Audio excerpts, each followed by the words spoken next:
Regardez ce drapeau. Il est étrange, non? Il ressemble à un drapeau nordique, mais ce n'est pas vraiment celui qu'on associe à l'un des pays nordiques.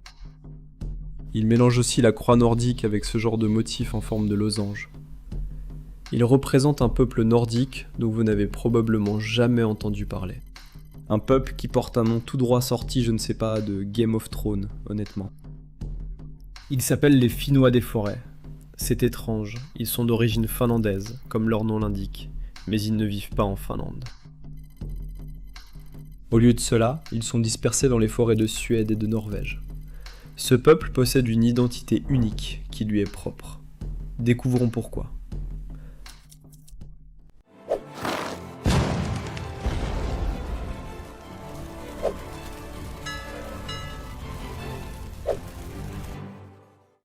Pour comprendre qui sont les Finnois des fjords, il faut remonter à la fin du XVIe et au début du XVIIe siècle. À cette époque, la Finlande n'était pas un pays indépendant.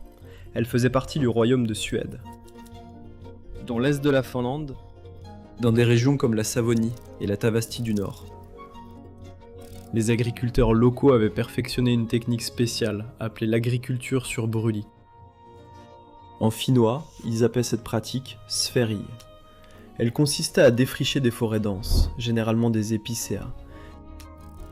Ils mettaient le feu au bois, puis ils plantaient une variété spéciale de seigle directement dans la cendre, riche en nutriments. Ce seigle issu de la culture sur brûlis produisait des rendements très élevés, mais cette méthode agricole consommait d'énormes quantités de forêt très rapidement.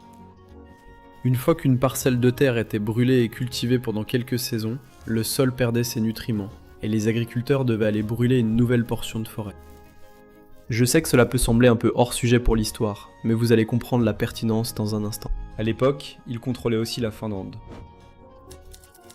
La couronne suédoise s'inquiétait de cette frontière orientale. La Russie et Novgorod faisaient constamment pression à l'est de la Finlande, et des rois suédois comme Gustav Vasa et Erik XIV, ils voulaient sécuriser leur territoire. Alors leur solution était simple. Ils ont encouragé les paysans finlandais à s'installer dans les terres frontalières peu peuplées et à brûler les forêts sauvages pour créer des fermes, s'installer et en quelque sorte avoir une présence permanente là-bas pour tenir les Russes à l'écart. Avec le temps, à mesure que la population augmentait et que les bonnes terres forestières dans ces régions devenaient rares, ces paysans ont dû commencer à chercher plus loin un endroit où s'installer. Et tandis que beaucoup se sont déplacés vers le nord ou un peu plus à l'est, environ 10 à 15%, sont en fait allés vers la côte. Ils ont traversé la mer Baltique vers l'ouest et sont allés directement en Suède, pendant les années 1580 et 1590. En Suède, le roi Charles IX et plus tard Gustave Adolphe ont activement accueilli ces migrants finlandais.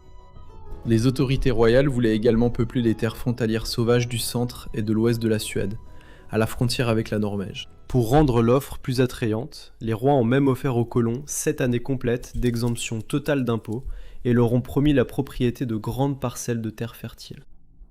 Et les gens ont été en quelque sorte séduits par cette offre. Alors vague après vague, des familles savoniennes ont établi leur foyer dans des provinces comme Dalarna, Värmland, Gästrikland et Hälsingland et sont venus s'installer ici. Toi et moi avons exploré tout. Des drapeaux aux frontières, en étudiant les pays qui ont façonné le monde. Mais étudier ces pays, c'est une chose. Faire fructifier ton argent dans ces pays, c'en est une autre. Donc, si tu penses à investir, démystifions ces idées reçues avec le sponsor d'aujourd'hui, Mintos. Mythe numéro 1.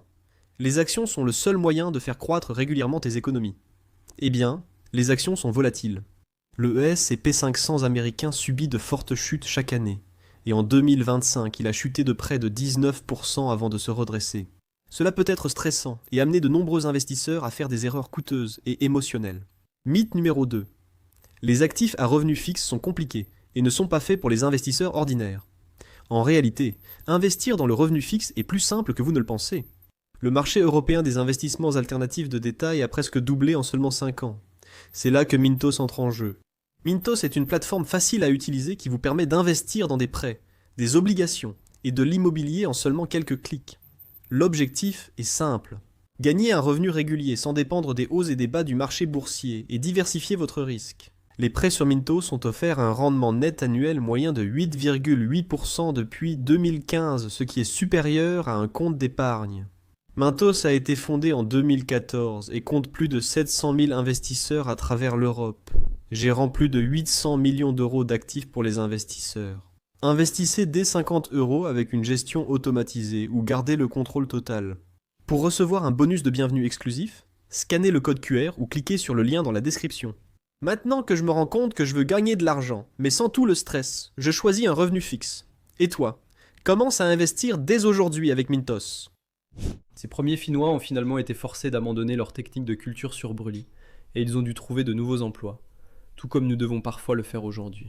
Dans les années 1620, ces familles ont commencé à aller encore plus à l'ouest, traversant la frontière vers la Norvège, qui faisait alors partie du Danemark-Norvège. Ils se sont installés dans les comtés de l'Est, Edmark, Oppland, Akershus, Buskerud, et même autour du fjord d'Oslo. Ainsi, la plus forte concentration de ces colons finlandais s'est retrouvée dans une région forestière dense le long de la frontière entre la Suède et la Norvège. Cette région est devenue connue et est encore aujourd'hui appelée Finskaugen en norvégien ou Finskaugarna en suédois, ce qui se traduit littéralement par les forêts des Finnois. Parce que la région était isolée et dense, les colons pouvaient facilement traverser la frontière dans un sens comme dans l'autre, frontière qui n'a été officiellement tracée que bien plus tard, je crois en 1751.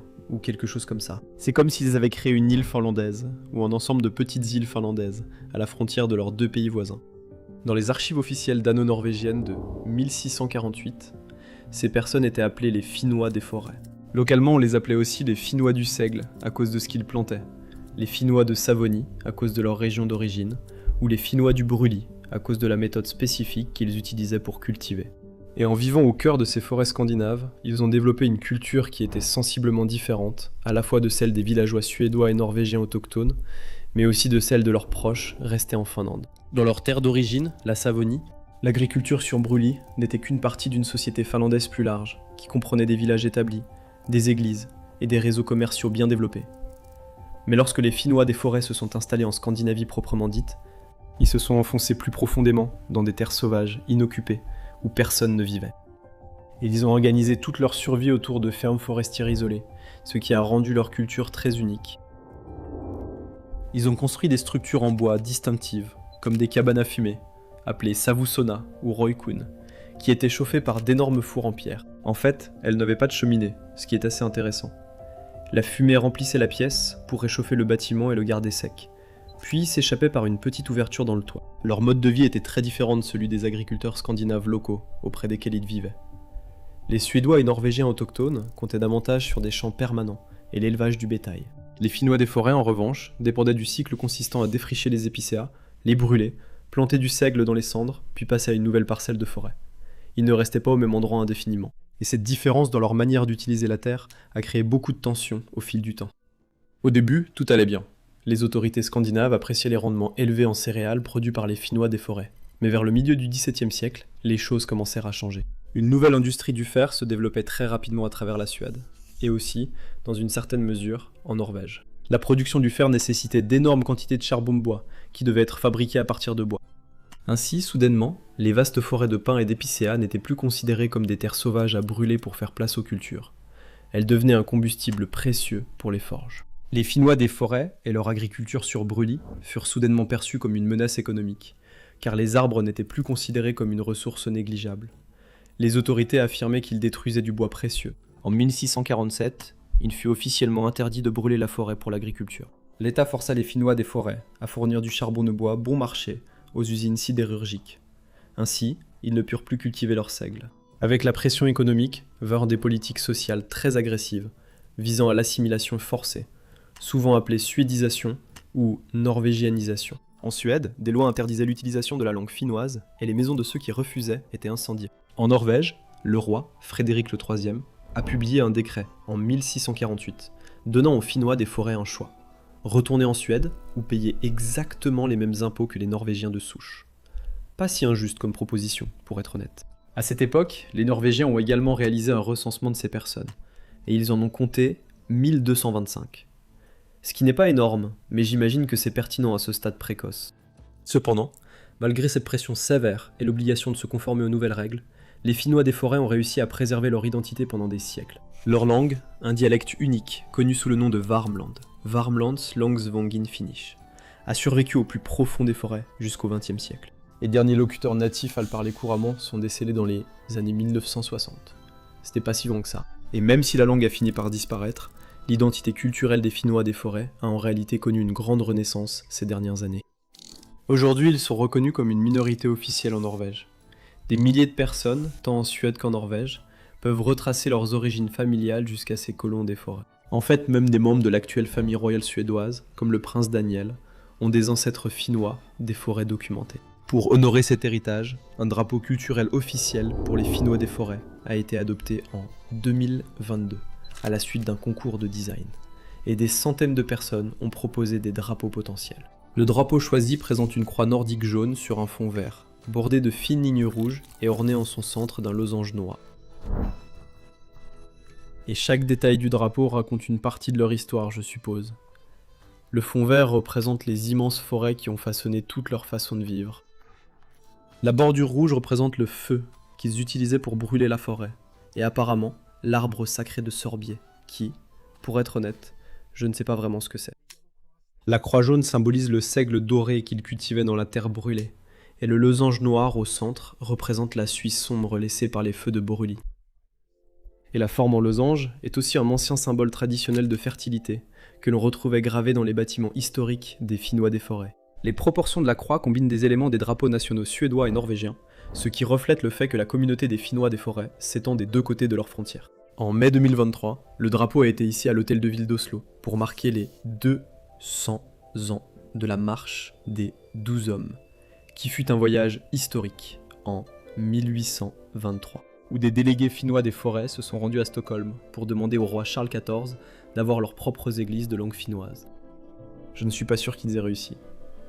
Et c'est ici que l'histoire devient encore plus intéressante. Pendant que les Finnois des forêts abattaient des arbres dans les forêts centrales de Scandinavie, un autre groupe d'origine finnoise construisait un mode de vie complètement différent, beaucoup plus au nord. Ces personnes sont connues sous le nom de Kvens. Les Kvens sont une minorité ethnique vivant dans le nord de la Norvège, principalement dans les comtés de Troms et Finnmark. Les principales vagues de migration des Kven vers le nord de la Norvège ont eu lieu entre le XVIIIe et le XIXe siècle.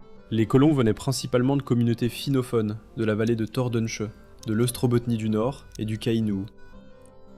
Beaucoup fuyaient les mauvaises récoltes, les guerres et la famine en Finlande. D'autres étaient attirés par de nouvelles opportunités économiques dans le nord, comme les mines de cuivre à Alta et les riches pêcheries côtières à Varanger. Lorsque l'on compare les Kven aux Finnois des forêts, leurs origines partagent certaines racines communes, mais leurs identités culturelles, leur cadre géographique ainsi que leur rôle dans l'histoire scandinave se sont développés de manière très différente. Les Kven se sont installés le long des fjords arctiques, dans les baies et les vallées fluviales du nord de la Norvège. Leur rôle économique était également très différent. Les Kven étaient des colons arctiques. Ils combinaient la petite agriculture avec la pêche en rivière, la pêche en mer aussi, l'artisanat et l'exploitation minière, ou simplement le commerce. Leurs relations avec les autochtones des régions où ils s'installaient n'étaient pas non plus les mêmes. Les Finnois des forêts vivaient dans des régions inhabitées, entourées de communautés agricoles scandinaves autochtones, ce qui a entraîné des conflits sur l'utilisation des terres et toute cette histoire de charbon de bois. Les Kven se sont installés dans l'extrême nord, aux côtés du peuple autochtone Sami et de certaines communautés côtières norvégiennes. En fait, dans de nombreux documents anciens, les Kven et les Sami étaient en réalité regroupés, et ils ont partagé des défis similaires face aux politiques d'assimilation de l'État en Norvège. Mais alors que les Finnois des forêts ont disparu à cause des efforts d'assimilation plus au sud, la langue Kven a en réalité survécu et reste aujourd'hui une langue minoritaire vivante. Elle a évolué à partir des dialectes finnois du Nord, en incorporant de nombreux mots norvégiens au fil des générations de séparation. Aujourd'hui, entre 2 et 8000 personnes parlent ou comprennent encore le Kven, et elle est officiellement reconnue comme langue minoritaire régionale en Norvège, avec son propre conseil linguistique et des programmes éducatifs dédiés. Les Kven ont aussi leur propre drapeau, qui a été adopté en 2017. Cependant, ce n'est pas une croix nordique ni une adaptation de celle-ci. Le drapeau Kven présente un fond bleu vif, orné en son centre d'un symbole floral traditionnel jaune et rouge, appelé la rose solaire ou la rose Kven. Ce type de fleur géométrique a des racines profondes dans l'artisanat traditionnel Kven, les textiles et aussi les sculptures sur bois. Le champ bleu représenterait le ciel arctique et les eaux côtières qui ont façonné leur mode de vie nordique, tandis que le symbole étoilé représente leur héritage et leur identité commune. Et aujourd'hui, soit pour représenter directement les personnes issues de cet héritage, ou leurs descendants. Les deux drapeaux sont officiellement arborés en Norvège et en Suède. nous enseignant un peu plus sur leur histoire et nous permettant de découvrir certains peuples nordiques dont nous n'avions peut-être jamais entendu parler auparavant. En tout cas, je sais que moi, je ne les connaissais pas.